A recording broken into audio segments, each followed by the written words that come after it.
Hello world, it's Craig.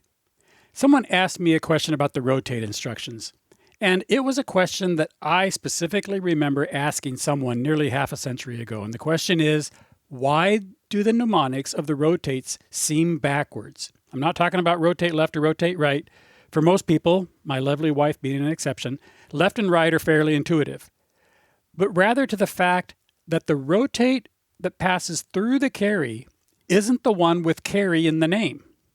Of course, both rotates affect the carry because the carry becomes whatever was in either end of the accumulator. So either the left end or the right end goes into the carry, depending if it's a left or right rotate. I'm talking about which rotate only rotates the accumulator and which rotate includes the carry within the rotate.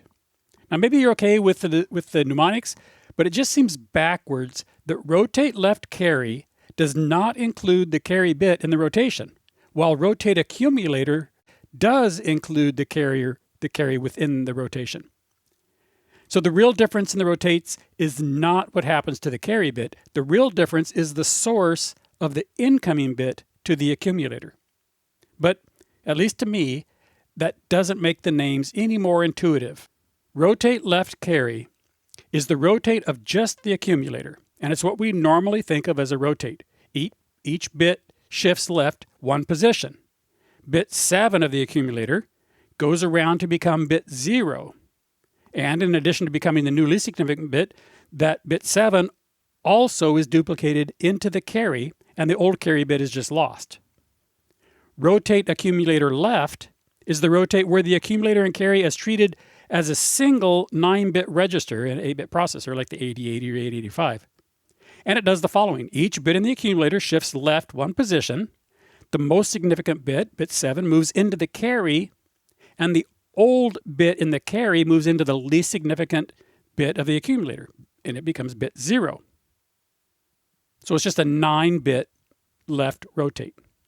Now there's a very good reason why these names are what they are, but decades ago I had to come up with a memory aid because I could just not keep them straight. So here's my personal pet names for the rotates. For the RAL and RAR, I think of them as rotate all left and rotate all right, meaning the accumulator and the carry are all rotated as a single 9-bit register.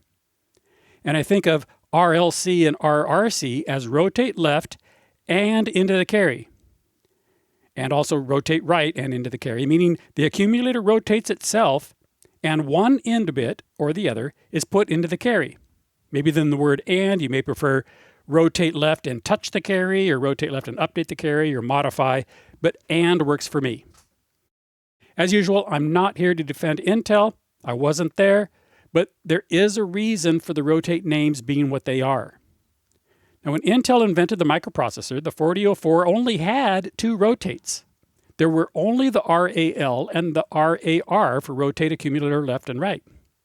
Since the 4004 was designed for calculator applications, the primary function of the carry, and actually a key function of the carry, was to link register data to form larger numbers.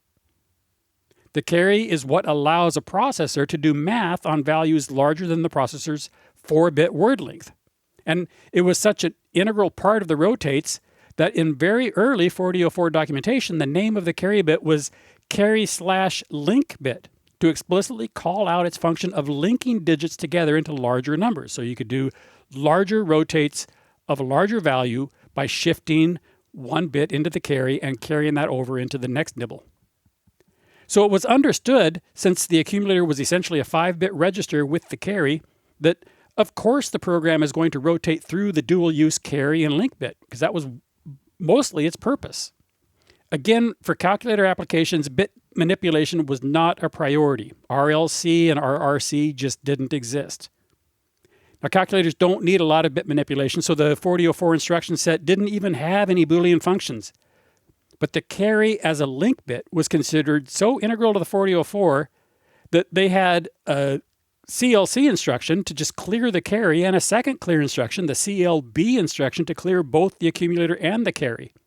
And there's also a number of other quirky accumulator instructions that perform special manipulations between the accumulator and the carry link bit.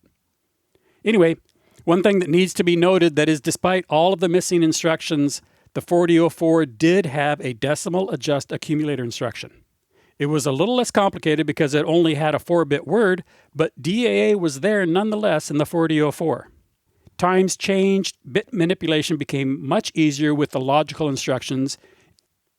When the full possibilities of microprocessors became apparent, bit manipulation and the ability to rotate just the accumulator became a priority in the 8008.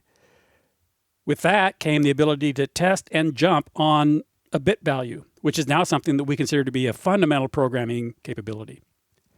The Rotate Accumulator, RA whichever mnemonic, was already taken when the 8008 came, and those mnemonics were carried forward to the 8008 and the 8080. And then the new mnemonic, RLC and RRC instructions, those two mnemonics were created for the 8008. And if you look at the verbiage in Intel's 8008 documentation, they describe this instruction as rotate A0 into A7 and into the carry flip-flop. So it would seem that their intent for the mnemonic is rotate left and into the carry, which is basically my memory aid. Maybe that's where I got it from. Maybe this has never been a problem for you, but if you have trouble remembering the carries, then I hope this helps. That's it for this video. As always, this channel is not monetized, so it's entirely fueled by likes, shares, and comments. Thanks for watching. Talk with you later. Bye-bye.